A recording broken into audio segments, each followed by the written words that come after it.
हटो। अब मेरी बारी है। बहुत बढ़िया बुरी बुरी साइमन।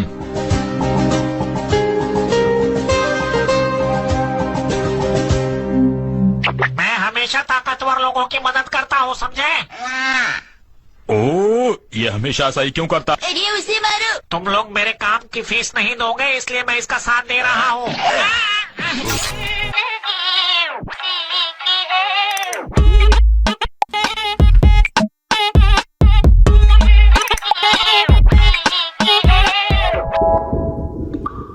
मैं चली जाऊंगी यहाँ पे। थोड़ी मर्यादा रखिए, थोड़ी थोड़ी मर्यादा रखिए।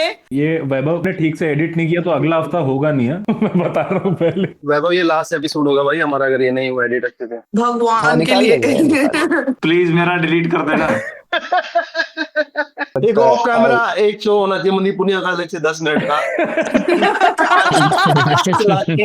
हेलो दोस्तों, welcome to another episode of खबरें आजम। आज हमारे साथ एज यूजुअल राफेल गांधी, हमें आदेश पांडे, फिर से एक बार मनदीप पुनिया, रैंटिंग गोला और पहली बार Abhishek Walia. Hello hello hello. Raghav Chadda और मैंने एक साथ डेब्यू करा, बीजेपी मैंने यहाँ पे। आप अभी तक राइट कमेडियन और रॉन्ग पॉडकास्ट थे, अभी आप सही हो गए। तो सुनील जी, आप क्या कहना चाहेंगे? राघव चड्डा ने भारतीय जनता पार्टी ज्वाइन कर लिया, पार्टी बदल लिया साला। मैं तो ये जानना चाह रहा था कि वो उनकी कल एक क्लिप बड़ी वायरल हो रही थी कि आज तक कोई ऐसी रकम नहीं बनी, कोई ऐसा शख्स नहीं बना जो राघव चड्डा को खरीद सके। तो सरदार जी ने डाला हुआ उनकी पार्टी के ट्वीट की शख्स तो पता चल गया कि कौन बना हुआ है। रकम और बता दो कि कितनी की रकम है जिसमें आपने ज्वाइन किया है। तो पता नहीं, मैं मतलब 1-1.5 साल से ऐसा लग रहा था, और बूंदी भाई तो पुराने जर्नलिस्ट इनको तो बहुत पहले लग रहा था कि भाई जो ये सब फर्जीवाड़ा है, जो आदमी ये बोल रहा था, जो चाय समोसे की बातें कर रहा था और इंटरनेट का रोल ओवर कर दो, 2 दिन का बच जाता है तो अगले महीने में डाल दो। इसी तरह से इसने राज्यसभा का भी अपना रोल ओवर करवा लिया। 2 साल की बची हुई थी, आप हमारी पार्टी से 2 साल की भाजपा में जाके काटेगा। इन दो के बारे में तो कहा जा सकता है एनपी के, एक चड्डा है और एक पाठक है इनके साथ। जो बेसिकली पाठक कैसे गया है, जैसे वो मेन सब्जी के साथ धनिया पुदीना भी नहीं डाल देते, किसको भी डलवा लेते हैं साथ में, इसके भी बचे हुए 2 साल। तो उसको भी डलवा लिया गया है। बाकी जो 3 है उनमें वो बड़े सेठ हैं। एक अपना लवली लड्डू का मालिक है, लवली प्रोफेशनल यूनिवर्सिटी का, जिसको मनदीप भाई अच्छे से जानते हैं। एक सानी है, वो भी बिजनेसमैन है। एक गुप्ता जी है, राजेंद्र गुप्ता जी, वो भी बिजनेसमैन है। तो इन तीनों का तो समझ में आता है कि इन्होंने भाई यहाँ भी बोरी फेंक के ली थी राज्यसभा, इधर जाके भाजपा में भी बोरी फेंक के अपना काम चला लेंगे, क्योंकि पैसे वालों को तो हर जगह वही सिस्टम रहता है। पैसे वाले तो आप मान के चलो सूडान में, युगांडा में भी ऐसे ही रहते हैं जैसे कि लंदन में रहते हैं, अमेरिका में रहते हैं। अब जैसे कामरा भाई आप खेत में रहते हो, मुंबई में रहते, की बात है ना? कोई बड़ा मेल्टडाउन देख रहा हूँ बेचारे 18, 20 साल, 22 साल के बच्चों का, बहुत लोगों के मैसेज भी आएगी, राघव ऐसा निकलेगा, हमें तो बिल्कुल यकीन नहीं था। अरे मैंने कहा मैं तो तब जाके मुझे ज्यादा दुख होता अगर ऐसा ना निकलता, फिर मुझे लगता कि यार मैं तो बहुत गलत सोच रहा था इस आदमी के बारे में इतने साल से। तो एक तरफ से कथाकथित भ्रष्टाचारी डालो और दूसरी तरफ से क्लीन चिट निकलती है। ये बीजेपी आज एक वॉशिंग मशीन बन गई। मैं वो 20-22 साल वाले बच्चे जिनसे आप खींचे हुए हो ना, मैं उन्हीं में से हूँ। मैंने उस टाइम पे जब इसके साथ जो भी चल रहा था, तो उस टाइम पे मैंने बढ़िया वीडियो डाली थी भाई कि अरे एक मतलब एक डिजर्विंग पॉलिटिशियन को मौका नहीं दे रहे हैं, उसको बोलने से रोका जा रहा है। आए मेरा तो इतना लाइव खराब हो गया भाई। मैंने क्यों कल मैंने खुद को रोस्ट किया है कि सॉरी गाइस, मैं आई वाज द प्रॉब्लम। इन जैसों के लिए बना रही थी मैं वीडियो, ये इन जैसों को कर रही थी मैं डिफेंड, ये इन जैसों के लिए बेचारे ऑपोजिशन को गरिया दिया मैंने। ये अरे मैं कहती हूँ पिघल जाने दो ग्लेशियर, ये डूब के बच जाए। आज हमारे समक्ष मनदीप भाई है। मनदीप भाई इस बात पे थोड़ा प्रकाश डालें कि राघव चड्डा की आवाज क्यों दबानी चाहिए। एक तो यार थोड़ा अजीब लगेगा, लेकिन मेरे को तो वो ऐसा लगता था कि बहुत सॉफ्ट जेल सी कोई ऐसे उसको आदमी बना दिया गया है। और वो जो इस देश में 80% लोग हैं धूप में जलते रहते हैं और जिनका पूरा खून पसीना उनका तो नुमाइंदा नहीं हो सकता। फिर मैंने हिसाब लगाया कि दिल्ली की ऐसी कौन सी सीट है जिससे वो एमसी का चुनाव भी जीत सकता है। फिर मेरे को कोई सीट नहीं मिला। पंजाब से राज्यसभा भेजा, तो क्या पंजाब में कोई ऐसा गाँव है जो उसको कहीं से सरपंची का चुनाव भी जिता दे? तो ऐसा भी नहीं है। तो मुद्दे उठा रहा था, रोप रॉफल की और हमारी बात तो हो ही रही थी कि वो मुद्दा समोसे के साथ चटनी फ्री मिलनी चाहिए, सब्जी के साथ धनिया 50 ग्राम ज्यादा मिलना चाहिए, इश्यूज तो उसके थे ही क्यूटी पाई। प्रकाश मैं 3 लोगों पे डालता हूँ, तीनों जो विक्रमजीत साहनी, राजेंद्र गुप्ता जी और अशोक मित्तल, तीनों के साथ मेरी इंटरेक्शन रही है, बढ़िया इंटरेक्शन रही है। तो एक बार क्या हुआ कि शशि थरूर पंजाब आए हुए थे लोकसभा चुनाव में 2024 के, तो उनके साथ इंटरव्यू फिक्स हो गया। वो बोले कि आ जाओ मेरे पास आ जाओ, जलंधर हूं मैं। तो उन्होंने लवली स्वीट्स का एड्रेस डाल दिया, तो मैं समझ गया। मैं थरूर साहब से पहले वहां पर पहुंच गया, तो वहां देखा जो मित्तल दंपति हैं वो खड़े हैं हाथ में मिठाइयां लिए, और वो मिठाइयां ऐसी कि उसमें जैसे बादाम के ऊपर खोए का पेस्ट लगा रखा हो, खाओ तो नीचे बादाम ही निकल रहा था उसमें। तो आए और थरूर को से सिर्फ इंट्रोडक्शन हुआ था, अभी मित्तल साहब ने बताया था कि मैं अशोक मित्तल हूँ, ऐसे ऐसे अपना दे रहे थे। तो थरूर साहब बोले अरे आप तो आम आदमी पार्टी में है। वो एकदम से चौंके, नहीं मैं किसी पार्टी में नहीं हूं, वो तो मैंने पैसे देके खरीदा है। और उन्होंने अमाउंट बोल दिया, बोले 35 करोड़ रुपए देके खरीदा है मैंने, तो मैं किसी पार्टी में नहीं हूं, आप मेरे को अपना भाई समझिए। थरूर भी चौंके, अपना भाई समझिए कैसे? तो भी समझ गया कि अपने जैसे आदमी है। भाई अभिषेक भाई, आपसे ये जानना चाहेंगे, आपका 2-4 क्लिप मैं देख रहा था, आते रहते हैं इंस्टाग्राम पे, आप भी पॉलिटिकल सटायर कई बार करते हैं अपने शो में। वो देख रहा था कि कॉमेडियन अरेस्ट होने चाहिए, नहीं होने चाहिए। नहीं भाई, मैं तो नहीं करता, ऑडियंस ही करती है, मैं तो मैं मजे लेता हूँ, सेटायर ऑडियंस करने की कोशिश करती है। जिस दौर में कुर्सियां भी सुरक्षित नहीं है, खाली कुर्सियां भी, आपको लगता है ऐसा बोल के बच जाओगे कि भीड़ बोल रही है? ये तो आप कामरा के शो में और आ गए हो, सॉरी। आप ये सब करने के बाद इधर और आ गए हो। मैं वही सोच रहा था कि मतलब मैं आ तो गया ही हूँ, चलो कामरा भाई को तो सपोर्ट है और मेरा मुनाव। देखो ऐसा वाला होता है कि जब आप ऐसा वाला कंटेंट करते हो ना, तो आप फिर मोस्टली मेरे जितने फॉलोअर लास्ट 1 महीने में बढ़े हैं, वो 30 से 35 के ऐसे वाले बढ़े हैं, जो कि वो आपको कहते हैं कि गॉड ब्लेस यू, और आपने बहुत बढ़िया काम किया, बहुत ब्रेव इंसान हो। फिर जब टिकट लेनी होती है, सिर्फ मुनावर के शो में जाते हैं। तो मेरे को लगता है कि ये करके मेरा जो थोड़ा बहुत काम आता है ना, वही बंद हो जाएगा ना।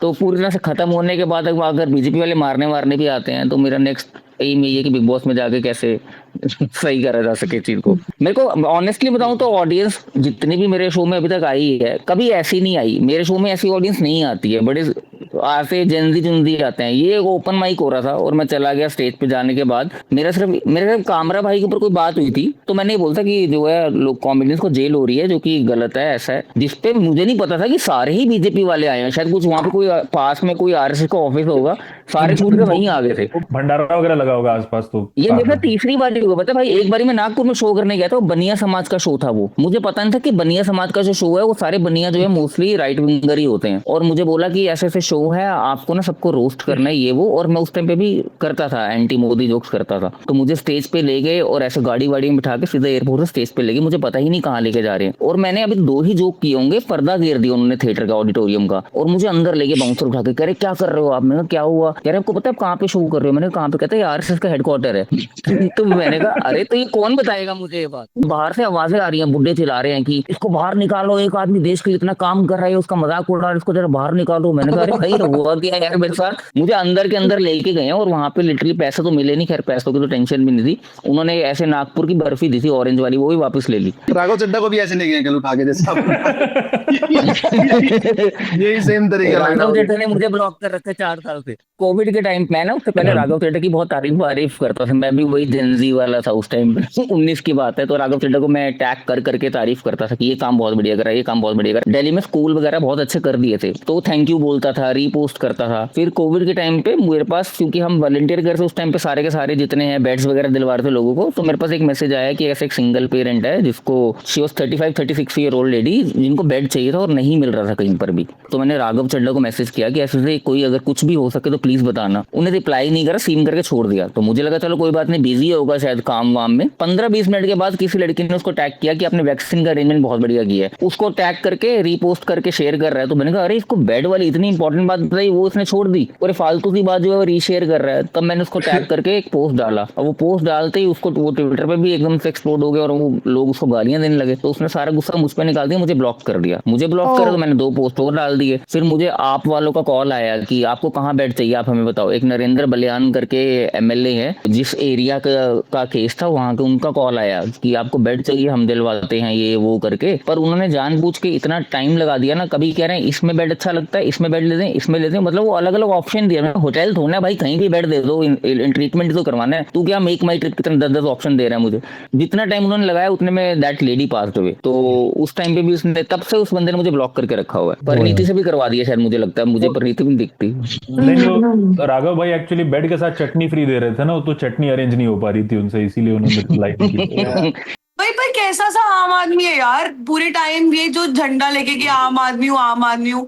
ऑक्सफोर्ड से पढ़ा हुआ बंदा, वापस आके राज्यसभा की सीट मिल गई, परिणीति चोपड़ा से शादी हो गई, बीजेपी में चला गया, ताज में मतलब ताज में शादी हुई है उस आदमी की। ये कौन सा अल्फोंसो वैरायटी का आम आदमी है भाई? नहीं, मैं वही आपको बोल रहा हूँ, ये सब करने के बाद उसकी एक ही तमन्ना रह गई थी कि अब भाजपा ज्वाइन करनी है, तो अब वो भी कर ली उसने। देश में प्रॉब्लम यही है, पुलकित ने भी एक बार लिखा हुआ था कि गोरा आदमी जो है वो झूठ नहीं बोलता। जब गोरा आदमी धोखा देता है ना, गोरा हो देश आधा तो देश वैसे ही बेचारा हो जाता है कि नहीं ठीक ही बोल रहा होगा, और ऊपर से इंग्लिश बोलता हो तो 90% हो जाता है। और जब ऐसा आदमी गलत निकलता है तो बहुत धोखा लगता है। अब नवाजुद्दीन सिद्दीकी कल को यार किसी के साथ मर्डर भी कर दे, लोग कहीं तो सारा लगता ही ऐसा था, तो कर देगा।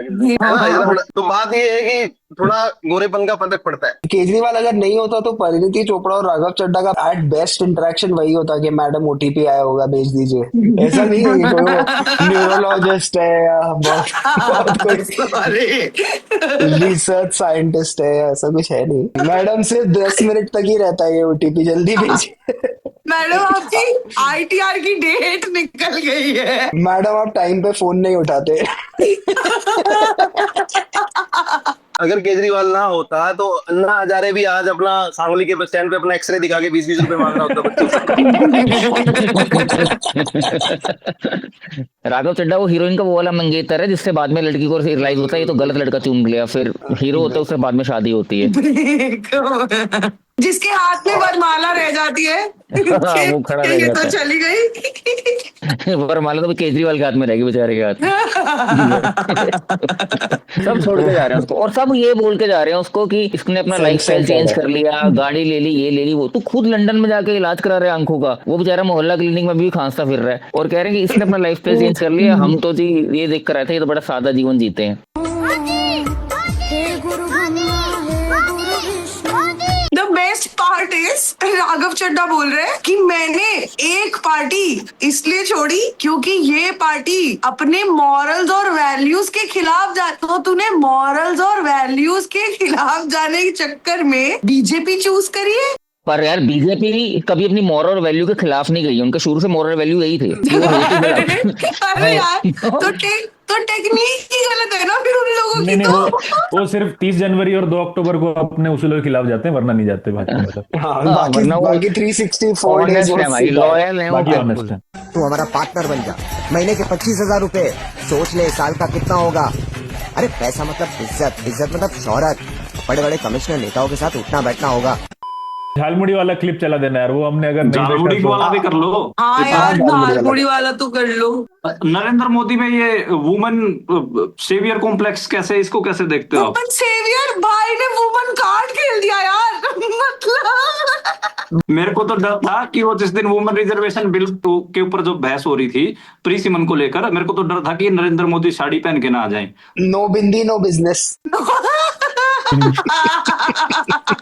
तो मुझे तो ये डर था कि अगले दिन संसद में आएंगे और बोलेंगे कि मैं राहुल के बच्चे की मां बनने वाली हूँ। ये 10 रुपए का झालमुड़ी कितने का दिया जी? भाई हमें अपना झालमुड़ी खिलाओ, अपना झालमुड़ी खिलाओ। झालमुड़ी कितने का होता है अपना झालमुड़ी? नहीं, अच्छे वाला कितने का होता है? हाँ जो भी है बना दो। हाँ इसके दुकान में बिक्री नहीं होती, सब भरा हुआ है इसका। खाएंगे, बिल्कुल खाएंगे, सब डब्बे भरे हुए भाई। दुकान में आए सर। हाँ 10 रुपए देना है। अच्छा, नहीं भाई ऐसा नहीं। हाँ नहीं भाई, गांधी जी ने पॉकेट मनी दी है मुझे, है पैसे मेरे पास। नहीं भाई मैं भी तो किसी के निकाल के ले आऊँ। मांग नहीं खाते। नहीं भाई, पीएम केयर फंड है मेरे पास अभी। वैसे भी मैं उसके कागज नहीं दिखाता हूँ। ये गया भी ऐसी चीज खाने जिसके लिए सिलेंडर की जरूरत ही नहीं है। जरूरत में मोदी जी दे तो रहे हैं रोजगार गाइस। वो झालमुड़ी वाले को टेंशन हो गई कि जैसे मोदी जी को बचपन में लाफा पड़ता था वैसे उसको भी ना पड़ जाए झालमुड़ी खिलाने के बाद। गरम झालमुड़ी देने के लिए। अरे एक वीडियो है जिसमें वो बोल रहा है कि कोई उससे पूछ रहा है कि ये दुकान आपकी है, तो उसने वो बोलता है नहीं नहीं ममता दीदी ने दिया है, तो उसकी बीवी पीछे से बोलती है ये सब मत बोल टीवी पे। इन्होंने एक मुद्दा उठाया है केजरीवाल का, शीश महल 2 का। मुझे लगता है आम आदमी पार्टी को इन तमाम विषयों पर चिंतन करना चाहिए, जिसमें कि ये लोग, केजरीवाल ने को भी सरकारी आवास मिला है नया, आम आदमी पार्टी का मुखिया होने के नाते। तो अब ये लोगों ने आज पीसी की है भाजपा ने, और राघव चड्ढा को भी शामिल कर लिया उसमें, और इन्होंने पिंटरेस्ट से फोटो उठाए हैं बेडरूम के और उसके, और वो सारे दिखा रहे हैं पीसी में, और वो चला रहे हैं कि देखो नया शीश महल बना लिया केजरीवाल ने। और ये केजरीवाल के इतना पीछे पड़े हुए हैं, मुझे वो ऐसा आदमी है, वो कल को दोपहर को सराय काले कहाँ सोया हुआ मिलेगा। सराय काले खा का बस स्टैंड है यहाँ पे, उसके बाहर सोया हुआ मिलेगा, 3-4 दिन सोएगा वहां पे, और ये सारे मुद्दे की आवाज निकाल देगा। केजरीवाल को अपने एलिमेंट में लेके आ जाएंगे वापस ये। हाँ, ये वापस लाना चाहते हैं उसको। You are pulling me back in, वो कहता है ना जिसमें कौन सी मूवी में, गॉडफादर। यार पर अगर ऐसे 35 करोड़ दे के लोग भाजपा चले जाएंगे तो अब कुछ तो बनाएगा ना आदमी, सोने का संडास तो लगाएगा ना कम से कम। अभी जो हमने बनिया कम्युनिटी की बात की है उसमें एक बनिया जो बहुत खतरे में है, लेंसकार्ट के मालिक पीयूष बंसल। मुझे तो ये लगता है भाई कि लेंसकार्ट का चश्मा जो है वो बेस्ट है, इसने हिंदुओं की भी आंखें खोल दी। उससे अच्छा चश्मा क्या होगा, उससे अच्छी क्वालिटी क्या होगी चश्मे की। ऐसा ब्रांड जिसने की मतलब पूरे हिंदू समाज को जगा दिया, जिसमें कि एक बनिए के ऊपर जिहादी होने के आरोप लग रहे हैं, मुझे तो मतलब हल्दीराम पे भी लगे थे।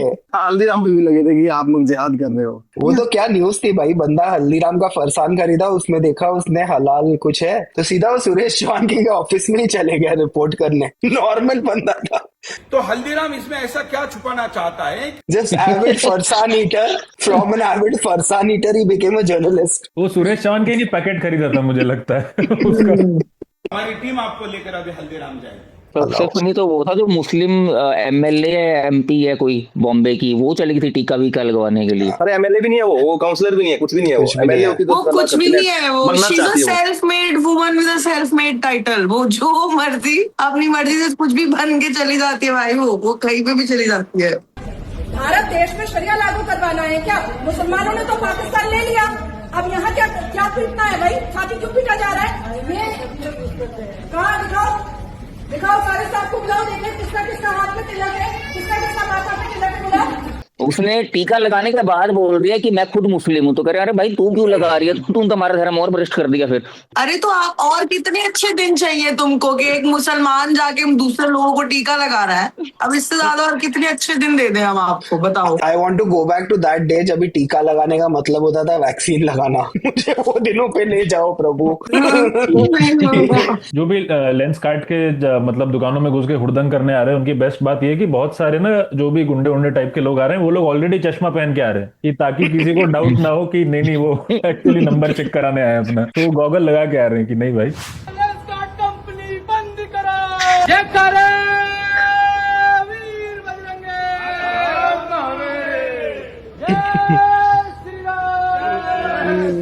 सभी हमारे भाई हिंदू होंगे है ना, सभी भाई हिंदू है ना, हमारी बहन भी हिंदू है। अच्छा, हम अगर माथे पर तिलक लगाएंगे तो किसी को आपत्ति तो नहीं, ठीक है? हम विश्व हिंदू परिषद बजरंग दल से हैं, आप सभी के भाई और इन बहन के हम भाई हैं और सभी के भाई हैं। और इसका एक विषय भी है कि हम क्यों लगा रहे हैं, वो भी हम आपको बताएंगे। कलावा भी बांधेंगे और तिलक भी लगाएंगे। जय श्री राम, जय श्री राम। जो बोले अरे तिलक छोड़ो भाई, देश में रोजगार दिला दो आदमी बच्चों को, वो डोरेमोन बन के भी जाने को तैयार है ऑफिस में। भाई द बेस्ट थिंग वाज हम भाई हैं, आप सभी के भाई हैं, और इन बहन के भी भाई हैं, हम आप सभी के भाई हैं। अरे कुछ भी भाई, इन्होंने बहन को एक बार ढंग से देखा, फिर बोला चलो इसके भाई है, इसके भाई है।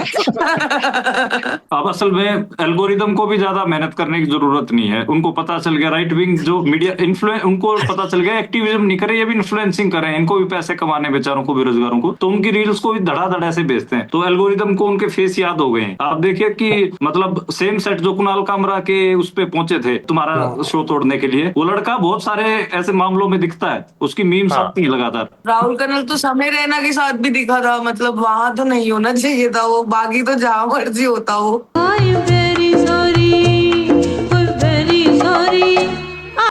मैं इस वीडियो में देख रहा था उसके बराबर में लेंस कार्ड के बराबर में वो वाओ मोमोज का भी था, उसको भी तोड़ ही देते एडवांस में, वो भी अगले साल कुछ ना कुछ गलती करेगा ही कभी ना कभी फ्यूचर में, आए थे तो तोड़ फोड़ करके चले ही जाते। इनको पता नहीं होगा ना वाओ मोमो सैफ अली खान का है। हाँ सच में। नहीं वाओ बोलता रहता है ना वो। कामना तू तो तैयार है यार ज्वाइन करने के लिए एकदम। ये कब हुआ? अरे वो नहीं था, ये हुआ था भाई एक बार, वो मजाक की बात नहीं है, सर्फ एक्सेल का बॉयकॉट करने के लिए एमएस एक्सेल को उन्होंने वो कर दिया था, डाउनग्रेड कर दिया था। सर्फ एक्सेल को जला रहे थे ना ये लोग। हाँ, ये लोग सर्फ एक्सेल का पैकेट खरीद के लाए और उसको जला रहे हैं कि इसको बॉयकॉट करेंगे हम लोग, और एमएस एक्सेल को कर दिया उसके बाद। बाई चांस उनके एक आईटी सेल कॉल में हैशटैग बॉयकॉट सर्फ एक्सेल में सर्फ वर्ड ड्रॉप हो गया, hashtag boycott Excel Microsoft Excel की लग गई। True fucking story. 24 घंटे के अंदर गूगल प्ले स्टोर पे माइक्रोसॉफ्ट एक्सेल की रेटिंग 4.2 से 2.2 आ गई। इमेजिन बिल गेट्स वहां बैठा हुआ अपनी ग्लोबल मार्केटिंग टीम के साथ बोल रहा भोसड़ी के समझाओ ये हुआ क्या ये। स्नैपचैट के जो वो था, स्नैपचैट का जो ओनर था, उसने भी कुछ बोला था कि India is a poor country, उस चक्कर में स्नैपडील को भी कर दिया था। दोनों हुए थे केसेस। वो तो ट्रम्प हर हफ्ते बोल रहा है, हम कुछ नहीं बोल रहे, तो अब सब ये भाई वो साल ने बड़े बड़े कि शाहरुख खान और आमिर खान के बारे में कि दलाल बड़वे उसको हरामी को इतनी गंदी गंदी गालियां देके मारेंगे जो भी इन दोनों के साथ कभी दिख गया। 6 महीने बाद प्रधानमंत्री के साथ फोटो आ गई दोनों में। ये वो क्रिसमस वाला ही है ना कि जो भी गया चर्च उसको पीटेंगे, तो मोदी जी खुद ही चले जाते हैं चर्च। पीटेंगे नहीं, जो भी जाए चर्च जाएगा उसमें कील ठोक देंगे बोल रहे थे। ईसा मसीह बना दे। कोई भी हिंदू अगर क्रिसमस का त्योहार मनाते हुए मिल गया तो उसके सर में चोट ठोक के उसका ईसा मसीह बना दूंगा और सर वाली चाहिए। I have something to add into this. मतलब this might not be funny या कुछ भी, बट मेरे को जब भी ये ऐसा सा कुछ होता है कि ये लोग किसी भी मतलब बेतुकी चीज के लिए किसी कंपनी या किसी ब्रांड को या एनीथिंग, जब ये बॉयकॉट वाला सिचुएशन शुरू करते हैं, मेरे को तो सिर्फ एक चीज लगती है कि भाई मतलब ऐसी बहुत सारी चीजें हैं जिन पे तुम्हें तुम्हारा आउटरेज वेस्ट नहीं करना चाहिए। तो मतलब मुझे ऐसा लगता है कि इन जैसों की वजह से शायद बहुत सारे लोग अपना आउटरेज बहुत छोटी छोटी चीजों पे वेस्ट कर देते हैं, और जहां पे एक्चुअली बंदे को बोलना चाहिए कुछ या आवाज उठानी चाहिए या एक्चुअली कुछ गलत हो रहा हो उसके खिलाफ कुछ, तो बंदे वहां पे मतलब एज इट इज करते तो है नहीं। और दूसरी चीज एक ये वो फ्रस्ट्रेशन वेंट भी तो हो गया, अब बन चुका है आजकल ना, लोग इतने फ्रस्ट्रेटेड है, कुछ ना कुछ कोई ना कोई मुद्दा कोई ना कोई बंदा चाहिए गरियाने को, कुछ ना कुछ चाहिए, और मतलब then this blows out of proportion. तो मुझे तो कभी कभी लगता है ऐसे लोगों को ऐसी चीजों को इतना इन सब चीजों को इतना भाव देना ही नहीं चाहिए। वैसे इस पर बोलने का हक तो पंडित सुनील शर्मा को ही है। बताओ यहाँ पे जाट यादव धर्मशास्त्रों के ऊपर ज्ञान दे रहे हैं, इस तो ज्यादा और क्या बुरे दिन देखने पड़ेंगे। मैं तो वही कह रहा था एक दिन, किसी अभी थोड़ी देर पहले भी यही कह रहा था कि ओबीसी मिलके एक बनिए को जिहादी बता रहे हैं, इससे अच्छा हिंदू राष्ट्र और क्या हिंदू राष्ट्र क्या आएगा। लेकिन मेरे को जब ये कोई एपिसोड होता है, गुना कह रही थी कि भाई ऐसा जब कुछ होता है ना तो मेरे तो जाने की तरफ जाता है, जैसे मैं स्टार्ट हो गया तो मुझे लगता है कि अदानी चश्मे की दुकान खोलने वाला है। अगर एयरपोर्ट पे कुछ हो जाता है एक नई एयरलाइन आ रही है, मैं तो कल 2 रिक्शा वाले लड़ रहे थे आपस में, मुझे लग रहा है कि अदानी ने अपनी रिक्शा चलाने वाला है। तो मेरे दिमाग की वायरिंग जो है बड़ी सिंगल डायमेंशनल हो चुकी है अब, कि देश में अगर कुछ भी पंगा चल रहा है तो अदानी वहां पे आना चाहता है। कुणाल भाई वाली बात से अग्री करती हूँ मैं कि बंदे की चश्मे की दुकान है, जैसा वो दिखना चाहता है, जो चीज वो बेचना चाहता है वो दिखेगा। अब अगर यार हमारे विश्वगुरु तमिलनाडु के इलेक्शन के टाइम पे काले होके जा सकते हैं कि भाई हाँ यहाँ से वोट आएगा, तो वो बंदा भी तो इस हिसाब से ही सोचेगा ना कि यार ये मतलब ठीक है मुझे सोफिस्टिकेटेड दिखना है, मुझे। मैं क्लियर कर लेता हूँ, वो ऐसे कुछ उन्होंने किया नहीं था, उन्होंने खाली फेयर एंड लवली का शेड कार्ड उल्टा पकड़ लिया था उन्होंने उसमें उनको ये क्या फिर से क्यों गए?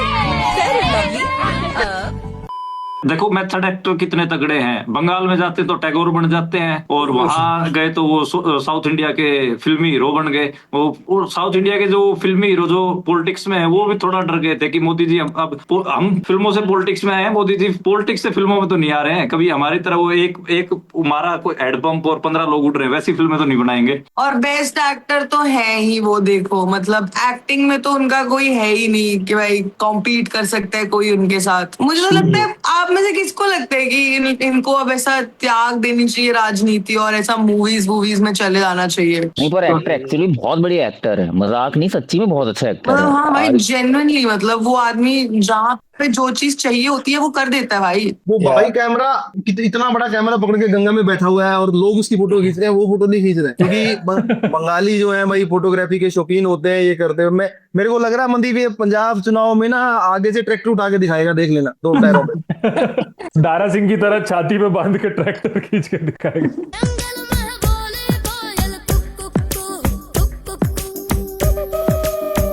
We lagged behind. We agreed to stop buying oil from Iran. We agreed to stop buying oil from Russia, facing so much criticism from our Indian opposition. We agreed for 50% tariffs. Agreed means we did not say anything. We maintained our patience. 50% tariffs we agreed. Today, in the new trade deal also, we agreed for 18% tariffs, higher than what it used to be. I mean, average tariff. So, where is India lagging behind in that? What are those issues that where India is not doing enough? इस tone में बोल रहा था, अरे वो भी कर दिया, ये भी कर दिया, तेल भी ले लिया, अब तो छोड़ दो, हमें माफ कर दो। वही वाली टोन थी जो इनकी आरएसएस वालों की पहले होती थी, जब अंग्रेज इनसे बोलते थे कि भाई ये कपड़े धो दिए, लॉन साफ कर दिया, ये कर दिया, सर और क्या काम बचा, बाकी बताओ क्या है। Your obedient servant. शादी के दिन ही जब दहेज मांग लेते हैं ना, तो लड़की वाले ऐसी टोन में बात करते हैं फिर बेचारे की, अरे आपको गाड़ी दे दी, फ्रिज दे दिया, सब तो चला गया आपके पास।